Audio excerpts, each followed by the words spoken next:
Hello everybody, my name is Henry Tenby. I'd like to welcome you to this edition of Model Moment, and this is a pure Canadiana show.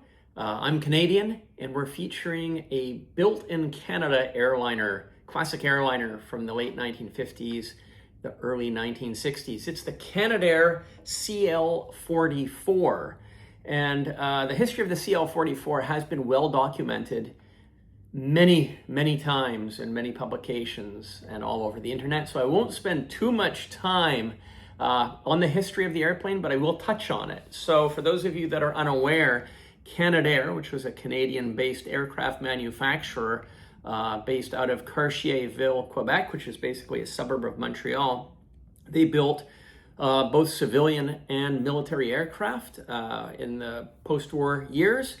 And they developed the CL-44, which I have two models of right here. They're slightly different, which I'll explain. They developed this airplane for the Royal Canadian Air Force as a replacement, as a troop transport and cargo replacement for the Canadair North Star, which was built by Canadair in the post-war years. So 10-15 years later, they wanted a larger, faster airplane that could fly above the weather. So this is a turboprop. It replaced the piston pounder North Star. So basically, the airplane was developed in the 1950s. Canadair had acquired a license from the Bristol Aeroplane Company of England to essentially license build a version of the Bristol Britannia in the form of the Argus, which was a maritime patrol aircraft built for the RCAF.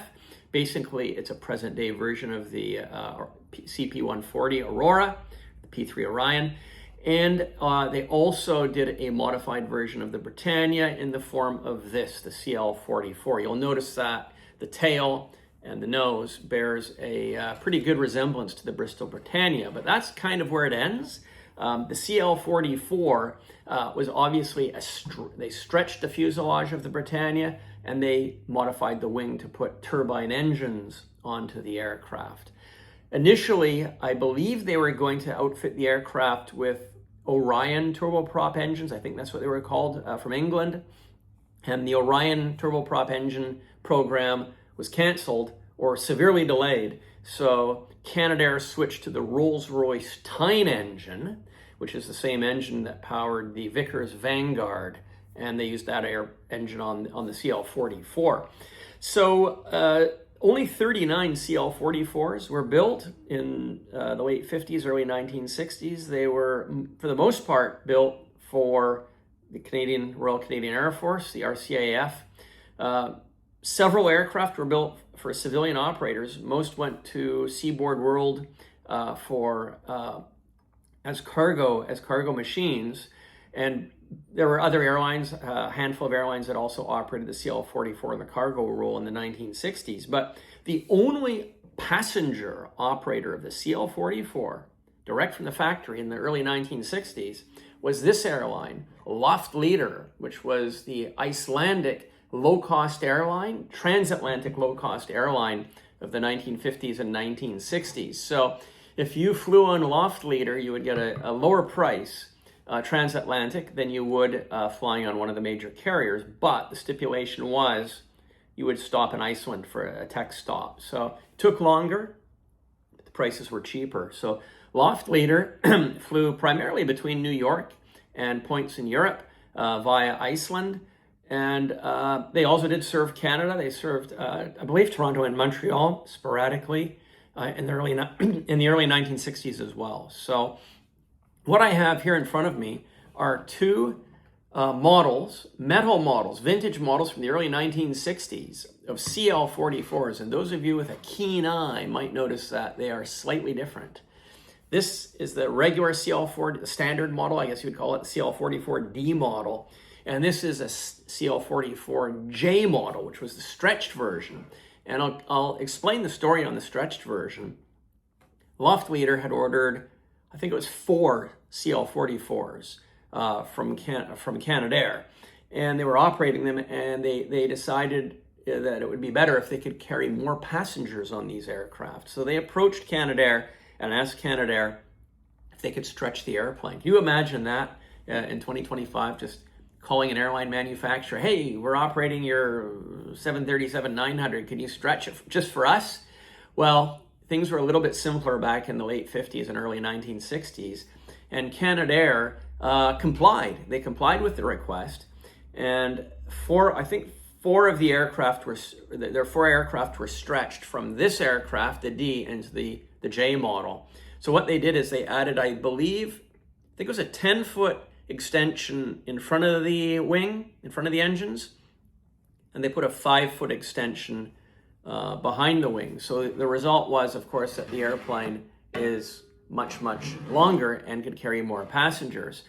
It's my understanding that when they, so basically this airplane could seat 139 passengers in high density seating configuration, but when they stretched the aircraft, the CL-44J could seat up to 189 passengers, and that made it the highest configuration, highest capacity airliner in the world, through the 1960s, up until the introduction of the 747 in 1970. So 189 passengers on this aircraft exceeded the then configuration on the 707 and the stretch DC-8s back in the day. I think perhaps in later years, they reconfigured the stretch 8s, and they could, on reconfiguration, seat more than 189 passengers. But in the 1960s, this aircraft had the most number of passenger seats, 189 seats. And as I say, if you were flying from Toronto or New York to Europe via Iceland, you would fly in one of these beautiful aircraft. By the mid-60s, I think all of Loftleader's aircraft had been converted to the stretched J model CL-44s, and they renamed the aircraft the Rolls-Royce 400 jet prop. So as you can see on the tail, there's that branding, Rolls-Royce 400 jet prop, and it is right there as well on this model as well. So they used the jet prop, the Rolls-Royce 400 jet prop terminology as a marketing piece, and you can see both aircraft are on similar branded stands. So yeah, they're really neat models. These models are, as I say, they're metal models. The wings are cast separately from the fuselage. They easily separate just with 2 screws through the underside of the fuselage. And these models were made by Raise Up in the Netherlands. And in nice condition, they're quite hard to find. I'll show you something that's quite interesting. So this is the D model, the short body. It has the registration TFLLF. But when, I guess, Loftleader asked Raise Up to make a stretched version of the model for them, they never bothered changing the registration. It's still TFLLF. So I guess it's the same airplane, right? They stretched the aircraft, so but they went with the same registration. So that's interesting that they never did change the regi on the 2 aircraft.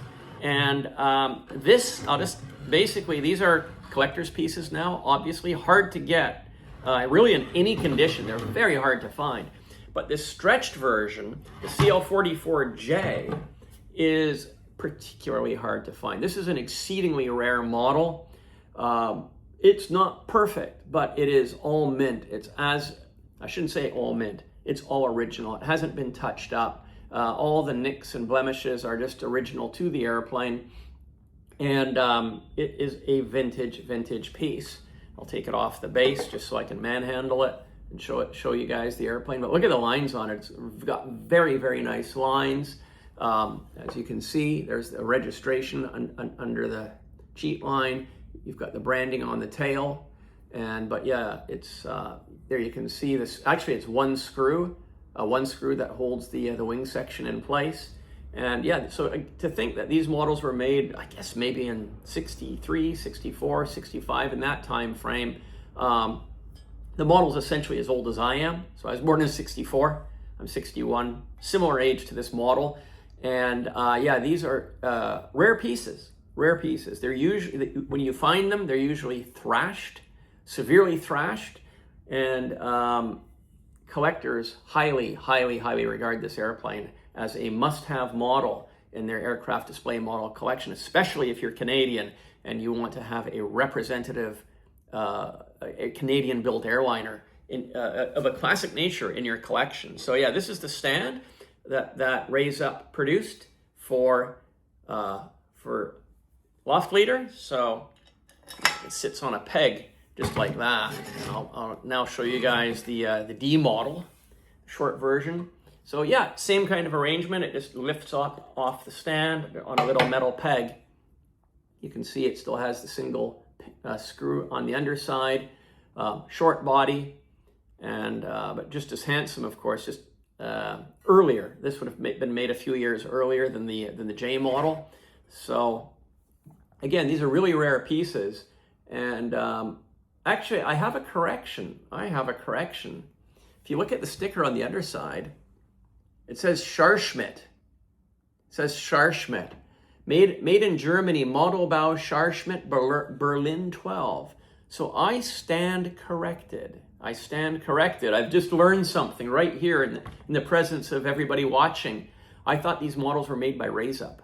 They were not made by Raise Up. They were made by the famous Scharschmidt Model Company of Berlin. I'm now thinking that possibly, I'm not 100% certain on this. I'm just going to put it out there. Maybe some of you are more knowledgeable in this regard than me. Did Raise Up acquire the tooling from Scharschmidt and produce the larger model? I don't know. I just don't know. It's very possible.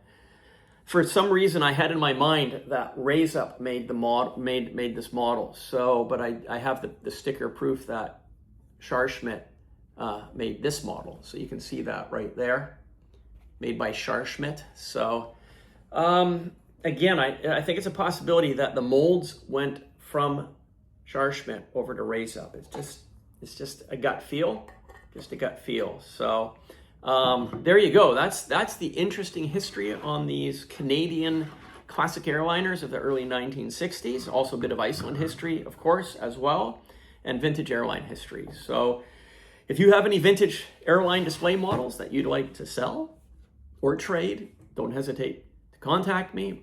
My email's on the screen right now, henrytenby@gmail.com. I'd love to hear from you. And again, if you have any models that are collecting dust sitting in the corner, not being enjoyed, I can certainly help enjoy those models, and don't hesitate to contact me. Thank you so much for watching the video. Definitely, I look forward to your comments. I'm sure you probably have something to say. And I will look forward to seeing you on my next video. At the very least, if you could hit that thumbs up button, that would be awesome. Till next time, happy collecting. We'll see you on the next video.